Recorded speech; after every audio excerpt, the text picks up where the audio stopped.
Hello दोस्तों, आप सभी को मेरा प्यार भरा नमस्कार। मैं किरण शर्मा अपने channel home science all in one में आप सभी का स्वागत करती हूं। जैसा कि हम लोग इस समय सुपोषण और कुपोषण के बारे में जान रहे हैं, जिसमें हम लोग थर्ड पार्ट तक हम लोगों ने पढ़ लिया। आज मैं चौथे पार्ट के साथ उपस्थित हुई हूं, जो काफ़ी महत्वपूर्ण है आप लोगों के लिए। इसमें हम लोग कुपोषण के कारण उत्पन्न होने वाले रोग के बारे में जानेंगे। कुपोषण जो है वो सारे बीमारियों को नियंत्रण देता है। जब हमारा शरीर जो है स्वस्थ नहीं रहता है, तो जब स्वस्थ नहीं रहेगा तो तरह तरह की बीमारियां हमारे शरीर में होने लगती है। और किस कारण होती है? विटामिन की कमी से के कारण होती है, प्रोटीन की कमी के कारण होती है, ऊर्जा की कमी के कारण होने लगती है, या फिर कहें खनिज लवण, आयोडीन, ये सभी जो पोषक तत्व हैं उनके कमी से क्या होने लगता है? हमें बीमारियां होने लगती हैं।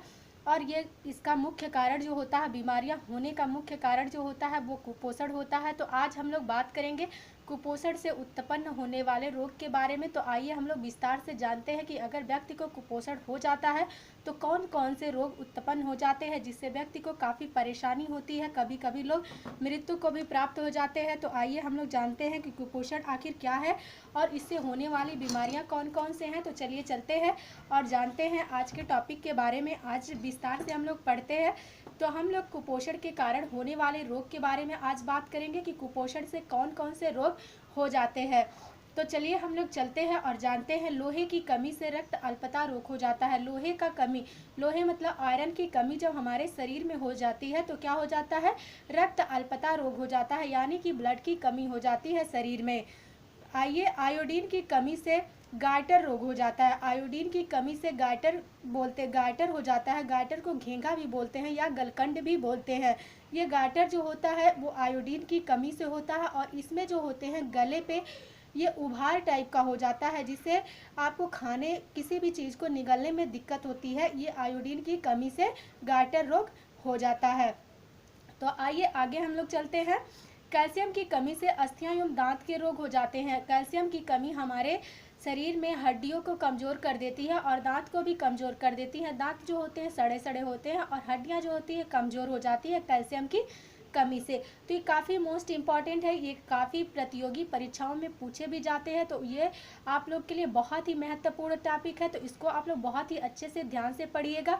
अगर ये मेरा वीडियो आप लोगों को पसंद आता है तो लाइक, शेयर एंड सब्सक्राइब जरूर करिएगा और बेल आइकन को दबाना नहीं भूलिएगा। तो आइए हम लोग आगे चलते हैं कुपोषण के बारे में। प्रोटीन की कमी से कुपोषण जब हो जाता है तो कौन कौन से रोग हो जाते हैं उसके बारे में हम लोग जानेंगे। तो आइए चलते हैं। प्रोटीन की कमी से जो होता है 3 प्रकार के रोग हो जाते हैं। जैसा कि हम जब प्रोटीन आप लोगों को पढ़ा रहे थे तो वहाँ पे भी हमने विस्तार पूर्वक बताया है आप लोगों को। तो पहला जो होता है क्वाशिरकार हो जाता है। ये तीनों जो बीमारियां हैं वो छोटे बच्चों में होता है, क्वाशिरकार। और दूसरा जो है वो मैरास्मस है, और तीसरा मैरास्मस क्वाशिरकार है। ये तीनों बीमारियां जो होती हैं वो छोटे बच्चों में होती हैं और ये प्रोटीन की कमी के कारण होती है।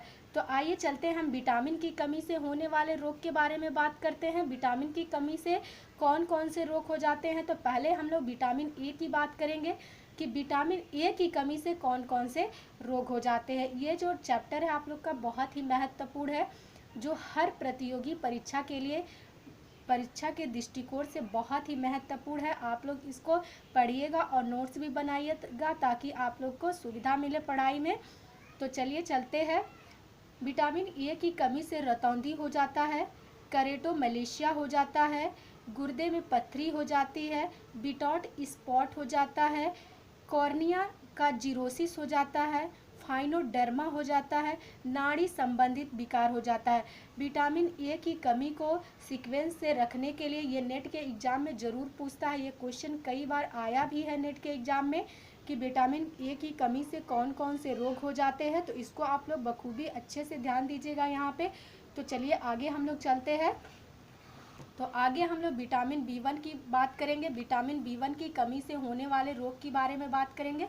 विटामिन बी1 की कमी से कौन कौन से रोग हो जाते हैं। विटामिन बी1 को थायमीन भी बोलते हैं। विटामिन बी1 का दूसरा नाम जो है वो थायमीन भी है, रासायनिक नाम है थायमीन। इसको आप लोग याद रखिएगा। कभी कभी टीजीटी पीजीटी के एग्जाम में पूछता है कि विटामिन बी1 का रासायनिक नाम क्या है, वो थायमीन है। तो थायमीन की कमी से कौन कौन से रोग हो जाते हैं। बेरी बेरी हो जाता है। थायमीन की कमी से बेरी बेरी रोग हो जाता है। तो आगे चलिए, बेरी बेरी जो होते हैं वो कितने प्रकार के होते हैं। बेरी बेरी जो रोग होता है वो दो प्रकार का होता है, एक शुष्क बेरी बेरी होता है और एक आर्द्र बेरी बेरी होता है। आर्द्र बेरी बेरी जो होता है वो नरम टाइप का होता है और शुष्क जो होता है वो सूखा टाइप का होता है। तो आगे चलिए हम लोग बात करेंगे, बेरी बेरी जो होता है बच्चों में भी होता है। तो बच्चे में जो बेरी बेरी हो जाता है उसको क्या कहते हैं, बाल बेरी बेरी कहते हैं। तो ये बहुत ही महत्वपूर्ण है, तो आप लोग इसको याद रखिएगा आप लोग।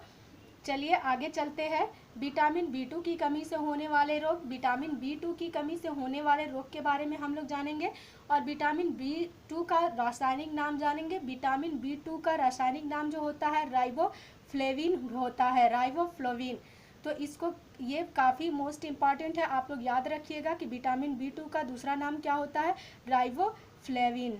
तो आइए हम लोग राइबोफ्लेविन की कमी से उत्पन्न होने वाले रोग के बारे में बात करते हैं। जो राइबोफ्लेविन से उत्पन्न रोग जो होता है ये राइबोफ्लेविन नोसिस होता है।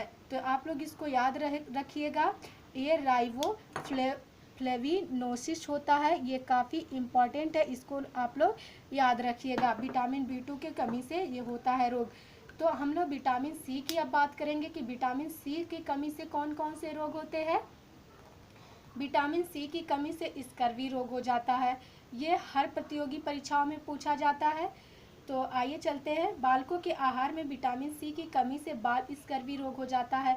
तो ये तो जर्नली विटामिन सी की कमी से कौन से रोग हो जाते हैं, स्कर्वी हो जाते हैं। और जो बालकों में स्कर्वी हो जाता है उनको क्या कहते हैं, बाल स्कर्वी कहते हैं।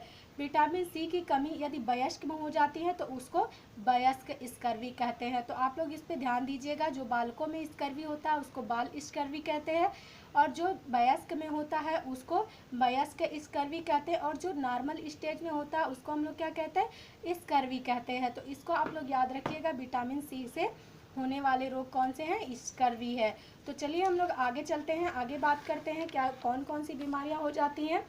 तो हम लोग फोलिक अम्ल की बात करेंगे, फोलिक अम्ल की कमी से कौन कौन से रोग हो जाते हैं। तो आइए चलते हैं, फोलिक अम्ल की कमी से कौन से रोग हो जाते हैं, रक्त अल्पता। रक्त अल्पता जो होता है वो यानी कि शरीर में ब्लड की कमी हो जाती है फोलिक अम्ल की कमी से।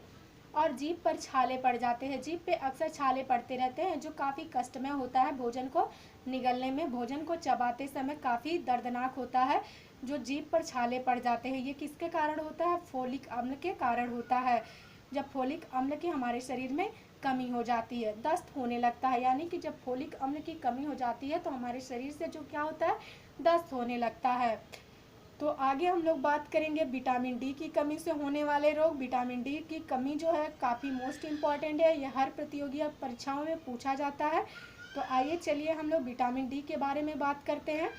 तो विटामिन डी की कमी से शरीर में कैल्शियम, फास्फोरस का अवशोषण नहीं हो पाता है। जब हमारे शरीर में विटामिन डी की कमी हो जाती है तो कैल्शियम और फास्फोरस की अवशोषण सही से नहीं हो पाता और हमारे शरीर में कैल्शियम और फास्फोरस की भी कमी बनी रहती है। तो आइए हम लोग आगे चलते हैं, विटामिन की डी की कमी से रिकेट्स रोग हो जाता है, ये बहुत ही महत्वपूर्ण है। विटामिन डी की कमी से कौन से रोग हो जाते हैं, रिकेट्स रोग हो जाता है। विटामिन डी की कमी से वयस्क में ऑस्टियोमलेशिया रोग हो जाता है। विटामिन डी की कमी जो होती है वो जब बड़ों में हो जाती है, वयस्क में जो कहें तो वो उसमें कौन से रोग हो जाते हैं, ऑस्टियोमलेशिया रोग हो जाता है। तो आगे चलिए चलते हैं, नियासिन की कमी से होने वाले रोग। नियासिन की कमी से कौन कौन से रोग हो जाते हैं, जब हमारे शरीर में नियासिन की कमी हो जाती है तो कौन सा रोग हो जाता है हमारे शरीर में, तो उसके बारे में हम लोग बात करेंगे। नियासिन की कमी से पेलाग्रा रोग हो जाता है। पेलाग्रा रोग जो है काफ़ी खतरनाक होता है।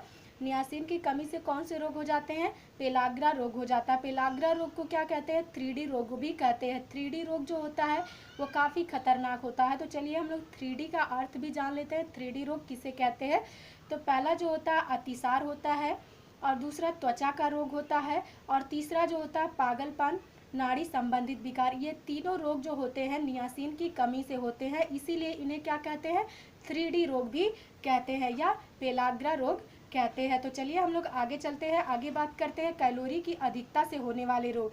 जब हमारे शरीर में कैलोरी यानी कि ऊर्जा की जब अधिकता हो जाती है तब कौन से रोग हो जाते हैं उसके बारे में हम लोग जानेंगे। तो चलिए, और मुझे उम्मीद है कि ये वीडियो मेरा आप लोगों को बहुत ही पसंद आएगा क्योंकि ये प्रतियोगी परीक्षाओं के दृष्टिकोण से बहुत ही महत्वपूर्ण ये टॉपिक है मेरा और अगर आप लोगों को कोई त्रुटि नज़र आती है तो आप लोग कमेंट बॉक्स में ज़रूर लिखिए, मैं उसको ज़रूर सुधार करने का प्रयास करूँगी।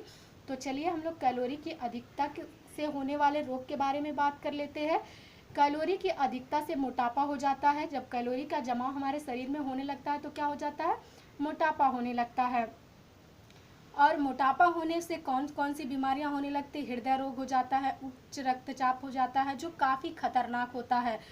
तो आगे चलिए हम लोग चलते हैं, विटामिन डी की अधिकता से होने वाले रोग के बारे में बात करते हैं। अगर हमारे शरीर में विटामिन डी की अधिकता हो जाती है तब कौन कौन से रोग होंगे, तो इसके बारे में हम लोग बात कर लेते हैं। गुर्दे की पथरी हो जाती है, बार बार पेशाब आने लगता है, हृदय में गांठ पड़ जाती है, धमनियों में विटामिन डी जम जाने से व्यक्ति की मृत्यु भी हो जाती है।